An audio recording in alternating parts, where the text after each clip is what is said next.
Allora, Ecosistema Delta, Accademia Incontra il Territorio, l'importanza di questo incontro e di questo progetto. Questo è il punto di arrivo di un progetto che è nato nel 2022, finanziato all'Università di Padova, in cui abbiamo coinvolto diversi attori del territorio e l'obiettivo principale era quello di far uscire i ricercatori dai laboratori, dalle aule, dai loro studi e farli incontrare, diciamo così, la realtà del territorio. L'idea era di creare insieme comunicazione scientifica, comunicare la scienza, e questo è il primo prodotto del progetto. Infatti sono le mappe del Delta, quindi delle mappe fisiche cartacee che mettono insieme il sapere delle guide del parco, il sapere dei ricercatori e le conoscenze del territorio in una sorta di traccia che poi servirà alle guide per portare i turisti e chi è interessato all'interno del parco con questo bagaglio di conoscenze condivise. Ecco, come ha trovato il parco lei? Praticamente sappiamo che il parco è in Veneto, però molto spesso non c'è sinergia tra le varie province, tra Padova, Rovigo, il Delta addirittura. Lei come l'ha trovato? Io sono molti anni che lavoro, quindi sono partito da quello che già conoscevo, perché sia io che altri colleghi del Dipartimento lavoriamo molto nel parco. Io mi occupo da molti anni di molluschi, in particolare di vongole, ma anche di ostriche, quindi uno dei prodotti di eccellenza del territorio, quindi conoscevo le persone, i produttori, l'ente parco, e anche un altro collega il suo gruppo di ricerca lavorano invece molto sugli ambienti acquatici, sulla loro conservazione, sulle specie mammiferi marini, quindi c'era già una forte interazione, quindi siamo partiti un po' da quello che conoscevamo meglio e che comunque già amavamo molto come territorio, quindi è stato un po' facile, se vogliamo, la scelta. E quindi come l'ha trovato? Io sono sempre... Al di là, la domanda era praticamente al di là dell'entusiasmo di una persona che ama il parco, che prospettive può avere? Ecco, mettiamola così, è un territorio in progress, può variare oggi per domani, basta una mareggiata o quant'altro. Ci sono state cause importanti tipo il granchio blu che hanno scombussolato l'ecosistema, eccetera. Come può preservare, come può aiutare l'Accademia a questo?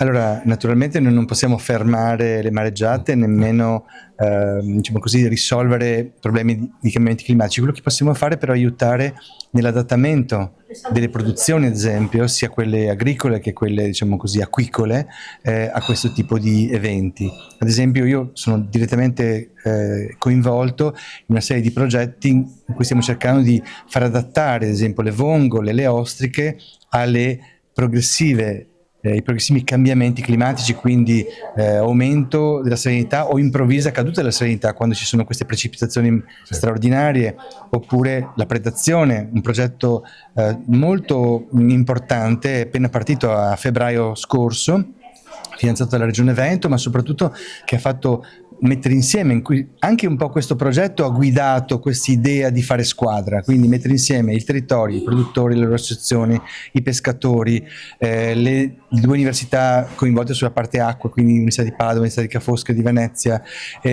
ARPAV, quindi diversi enti territoriali che fanno ricerca e non solo, a fare squadra, identificare il problema, studiarlo e già testare, provare, sperimentare le prime soluzioni. Questo è un esempio concreto di quello che può fare, un percorso condiviso di progettazione insieme ai produttori. Faccio l'ultima domanda. Il riscontro con gli operatori agricoli, ittici, è buono? E ha trovato lo stesso entusiasmo nelle giovani generazioni e anche in quelli che sono un po' meno giovani? Allora, io in questo territorio lavoro e faccio ricerca da quasi 20 anni.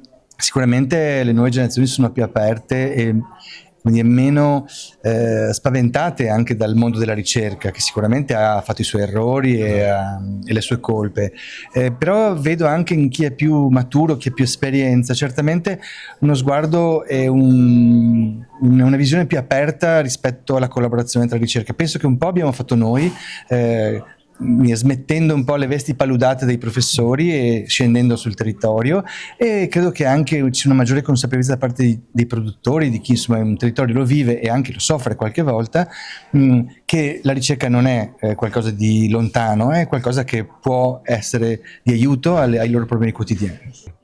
È una grande occasione per il Delta del Po, per le nostre genti e per i nostri anche operatori. Perché? Perché mettere a fianco tutte quelle che sono le conoscenze del Delta del Po e degli attori del Delta insieme all'università significa creare un valore aggiunto. Un valore aggiunto che è fatto di didattica e conoscenza, di studio, ma soprattutto di portare lo studio sul territorio di quello che è stato fatto. E io credo anche che sia un momento, non smetterò mai di usare questa parola, consapevolezza.